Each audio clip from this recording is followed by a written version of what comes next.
Assalamualaikum warahmatullahi wabarakatuh. Kami dari kelompok 8. Kali ini kita akan membahas mengenai analisis laporan keuangan pada chapter 5 dan serta pembahasan soal di chapter 4-nya. Dan anggota kelompok kami yaitu yang pertama ada Muhammad Indra Kasbiarta, yang kedua ada saya sendiri Muhammad Ilham Hairoli, dan yang ketiga ada Farhan Nazani.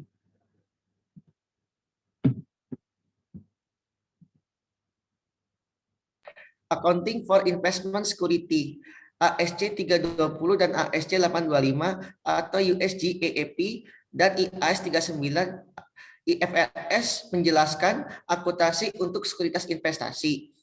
Efek investasi dilaporkan pada neraca dengan biaya atau nilai wajar pasar tergantung pada jenis keamanan dan tingkat pengaruh atau kontrol yang perusahaan investor miliki atas perusahaan invested.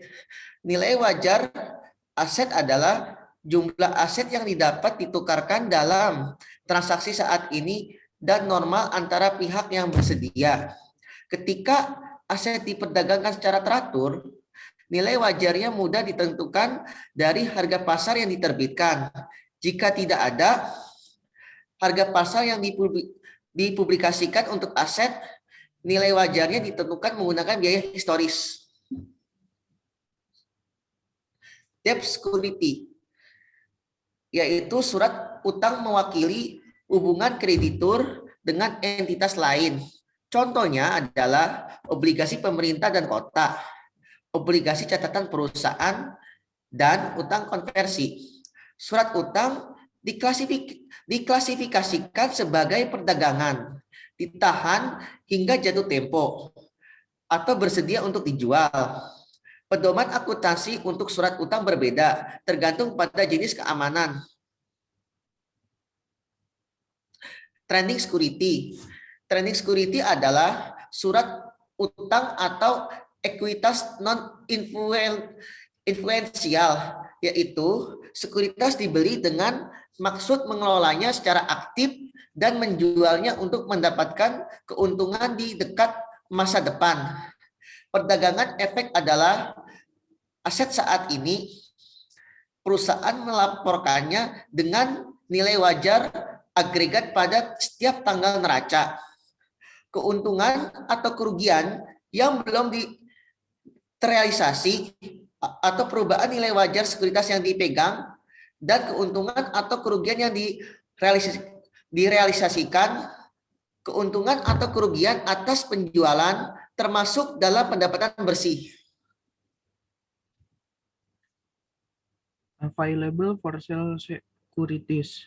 Available for sale securities adalah surat berharga utang atau ekuitas non-influensial yang tidak diklasifikasikan sebagai sekuritas perdagangan atau obligasi. Sekuritas ini termasuk di antara aset saat ini atau non-current, tergantung pada jatuh tempo dan atau tujuan manajemen mengenai penjualannya. Sekuritas ini dilaporkan dengan nilai wajar pada neraca. Namun, perubahan nilai wajar dikecualikan dari laba bersih dan sebagai gantinya, termasuk dalam pendapatan komprehensif. Transfers between categories. Ketika niat atau kemampuan manajemen untuk melaksanakan tugas sekuritas investasi berubah secara signifikan, sekuritas biasanya harus direklasifikasi atau ditransfer ke kelas lain. Biasanya surat utang yang diklasifikasikan sebagai hingga jatuh tempo tidak dapat ditransfer ke kelas lain, kecuali dalam keadaan luar biasa seperti merger, akuisisi, divestasi, penurunan besar dalam peringkat kredit, atau beberapa peristiwa luar biasa lainnya. Juga transfer dari tersedia untuk dijual ke perdagangan biasanya tidak diizinkan. Namun setiap kali transfer efek antar kelas terjadi, sekuritas harus disesuaikan dengan nilai wajarnya. Persyaratan nilai wajar ini memastikan bahwa perusahaan yang mentransfer sekuritas segera mengakui dalam laporan pendapatannya berubah dalam nilai wajar. Ini juga mengurangi kemungkinan perusahaan dapat menyembunyikan perubahan nilai wajar dengan mengalihkan sekuritas ke kelas lain yang tidak mengakui perubahan nilai wajar dalam pendapatan. Equity securities. Efek ekuitas mewakili kepentingan kepemilikan di entitas lain. Contohnya adalah saham dan hak umum dan pilihan untuk memperoleh atau membuang kepentingan kepemilikan, seperti waran, hak saham, dan opsi panggilan dan menempatkan. Saham pilihan yang dapat ditukarkan dan surat utang konversi tidak dianggap sebagai efek ekuitas atau mereka diklasifikasikan sebagai surat utang. Dua motivasi utama bagi perusahaan untuk memberi efek ekuitas adalah yang pertama memberikan pengaruh terhadap direksi dan manajemen entitas lain seperti pemasok, pelanggan, anak perusahaan, atau yang kedua untuk menerima dividen dan pendapatan apresiasi harga saham. The fair value option.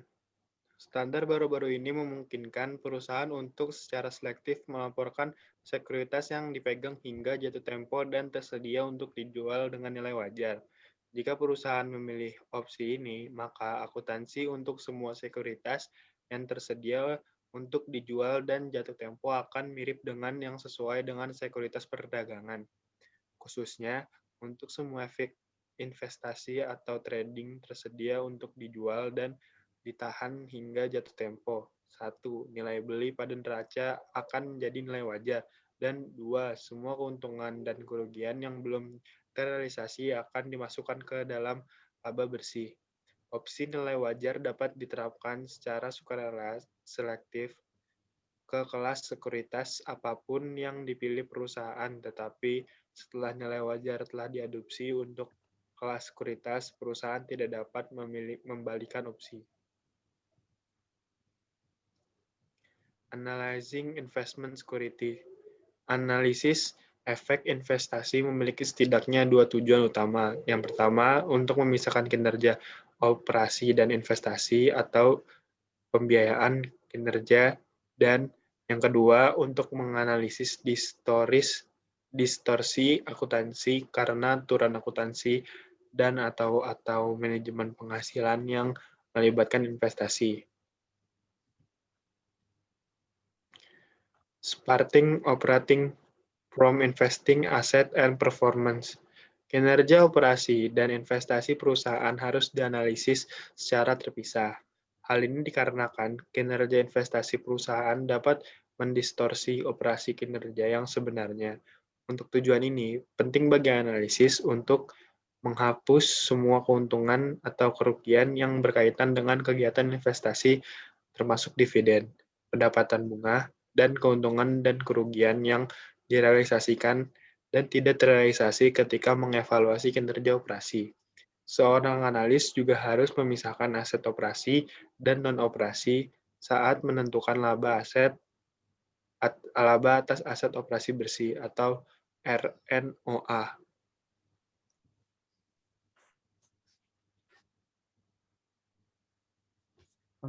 Analysis accounting distortion from security.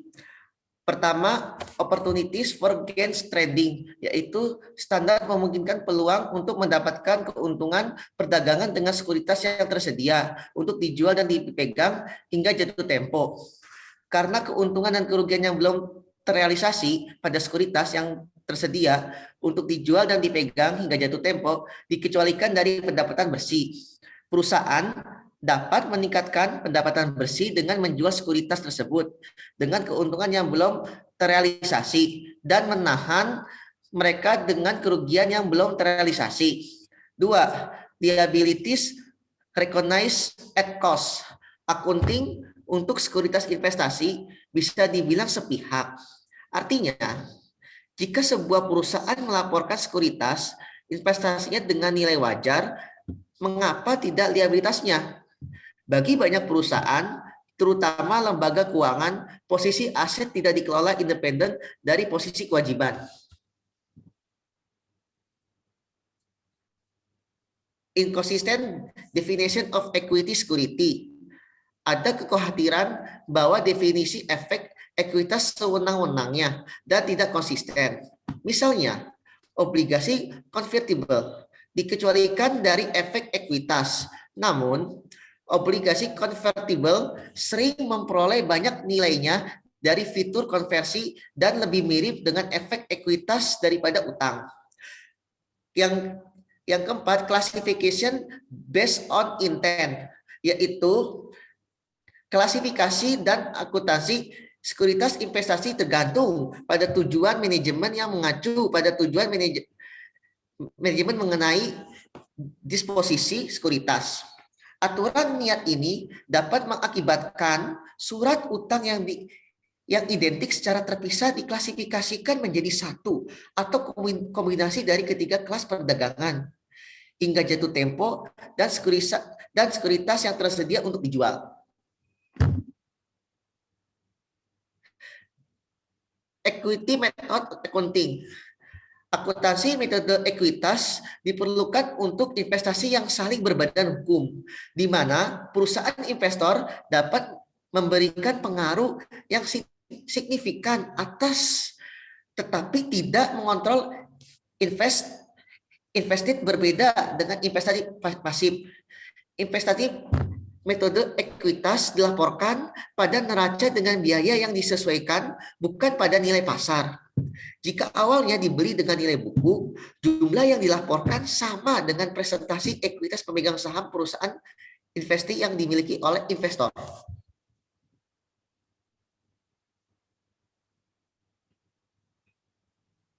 Recognition of investee company earnings.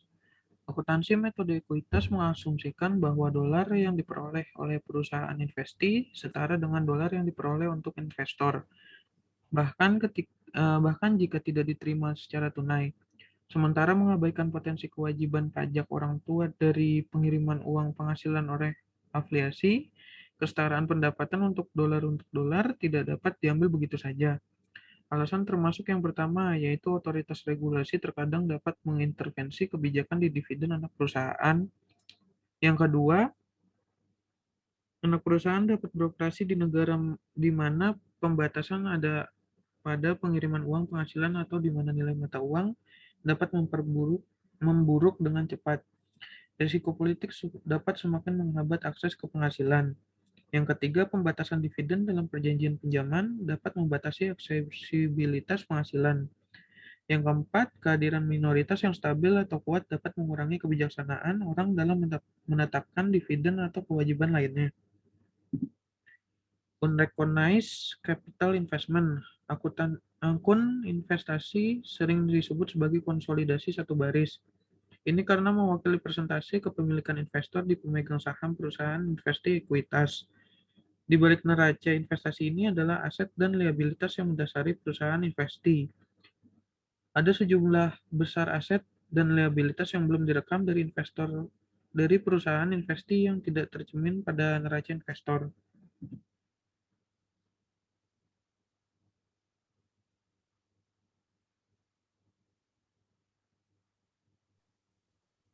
Provision for taxes on undistributed subsidiary and earnings.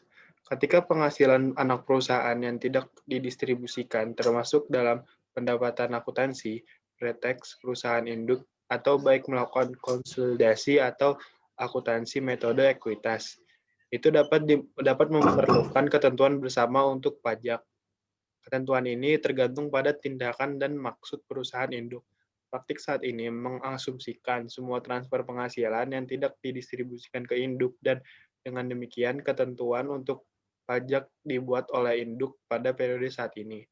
Asumsi ini diatasi bagaimanapun jika bukti persuasif ada bahwa anak perusahaan baik memiliki atau akan menginvestasikan penghasilan yang tidak didistribusikan secara permanen atau akan mengirim hasil melalui likuidasi bebas pajak. Dalam analisis ini, kita harus menyadari bahwa keputusan tentang apakah pajak diberikan pada penghasilan yang tidak didistribusikan, terutama dari manajemen. Business combinations. Kombinasi bisnis mengacu pada pergabungan dengan akuisisi bisnis. Mereka terjadi ketika satu perusahaan mengakuisisi bagian substansial dari satu atau lebih sekuritas ekuitas perusahaan lain. Kombinasi bisnis mengharuskan laporan keuangan berikut: melaporkan kegiatan gabungan entitas baru ini, akuntansi untuk kombinasi bisnis memerlukan keputusan tentang cara menghargai aset dan kewajiban entitas baru. Keputusan ini dapat melibatkan revaluasi lengkap terhadap nilai pasar dari semua aset liabilitas yang diperoleh, dengan efek substansial yang meluaskan ke laporan keuangan saat ini dan masa depan. Keputusan akuntansi ini berada dengan pembahasan investasi yang paling perbedaan dua sebelumnya dalam bab yang tidak terfokus pada akuntansi untuk kombinasi tetapi pada penilaian dan akuntansi untuk investasi itu sendiri. Issues in business combination. Conjunction consideration. Dalam beberapa kombinasi bisnis, para pihak tidak dapat menyetujui harga. Ini menghasilkan gagasan pertimbangan kontingen di mana disepakati bahwa uang tambahan yang dibayarkan oleh pembeli kepada penjual jika tujuan kinerja di masa depan dipenuhi oleh perusahaan gabungan. Allocating total cost. Setelah perusahaan menentukan total biaya entitas yang diperoleh, perlu untuk mengalokasikan biaya ini ke aset individu. Semua aset yang dapat diidentifikasi, diperoleh, dan kewajiban yang diasumsikan dalam kombinasi bisnis ditetapkan sebagai dari total biaya. Biaya biasanya sama dengan nilai wajar mereka pada saat akuisisi aset yang dapat diidentifikasikan termasuk aset berwujud secara nyata.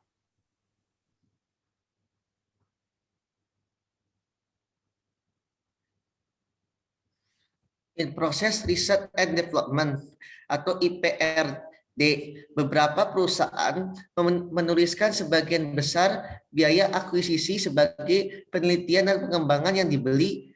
Selain itu, ada peningkatan dramatis dalam penulisan semacam itu.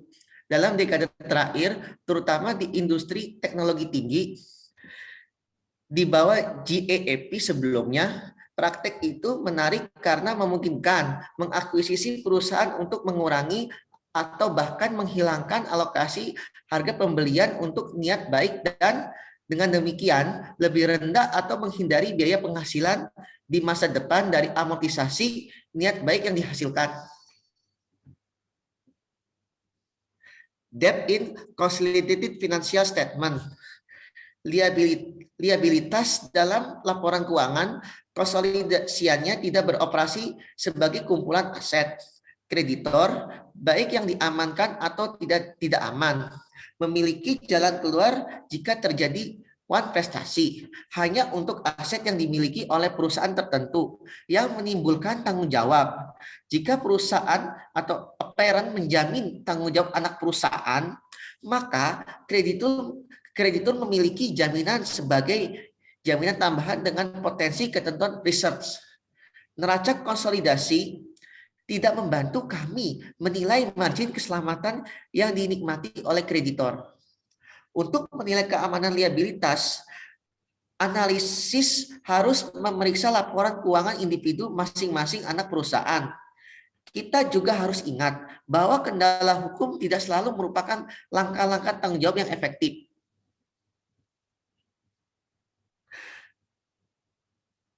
Pembahasan soal case 42. Falcon.com purchase its merchandise at current market cost and resells the product at a price 20 cents higher. Its inventory costs are constant. Throughout the current year, data on the number of units in inventory at the beginning of the year, unit purchase and unit sell are shown here. One, number of unit in inventory beginning of year, 100 per unit cost and 100 unit. Number of unit purchase during years, 150 cent per unit, cost 100 unit. Number of units sold during years, 170 cents per unit, selling price 100 units. The beginning of year's balance sheet For Falcon.com, reflect the following: inventory 100 unit and US 100 and 100 US $1.000, yaitu total equity-nya sekitar $1.000. Required: A. Compute the after-tax profit of Falcon.com separately for both the 1 FIFO and 2 FIFO method of inventory valuation, assuming the company has no expenses other than cost of goods sold and its income tax rate is 50/100 tax are acquired currently and paid the following years. B. If all sales and purchase are forecast, construct the balance sheet at the end of this year separately for both the 1 FIFO and 2 FIFO method of inventory valuation. Dan ini untuk pembahasannya, yang pertama itu pada yang A, FIFO locate cost to sell in order goods are purchased. Nama akunnya itu yang pertama ada sales, didapatkan sebesar $1.700. Yang kedua ada cost of goods sold yang didapatkan sebesar $1.000 dan net income before tax sebesar $700. Dan kemudian provision for federal income tax sebesar 50% sebesar $350. Net income transfer to retained earnings sebesar $350. Yang kedua, LIFO allocate recent cost to sales. Yang pertama ada sales sebesar $1.700. Yang kedua cost of goods sold sebesar $1.500. Yang ketiga net income before tax sebesar $200. Provision for federal income tax sebesar $100. Net income transfer to retained earnings sebesar $100. Yang ke B yaitu FIFO balance sheet. Yang pertama pada sektor aset ada cash sebesar $200, inventory menggunakan FIFO method sebesar $1.500 dan didapatkan total aset sebesar $1.700. Liabilities dan equities yaitu federal income tax payable sebesar $350, total equity sebesar $1.350 dan total liabilities and equity-nya sebesar $1.700. Dan untuk LIFO balance sheet-nya yang kedua itu pada aset terdapat cash sebesar $200, inventory menggunakan LIFO method sebesar 1.000 yang didapatkan total aset sebesar $1.200. Dan pada sektor liabilities and equities yaitu ada federal income tax payable sebesar $350, total equity sebesar 1.100 dan didapatkan total liabilities dan equity sebesar 1.200. Demikian presentasi untuk pada chapter ini. Apabila ada kurang, kami mohon maaf. Demikian presentasinya. Assalamualaikum warahmatullahi wabarakatuh.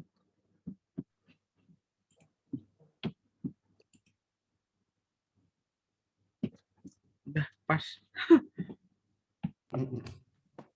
Alhamdulillah.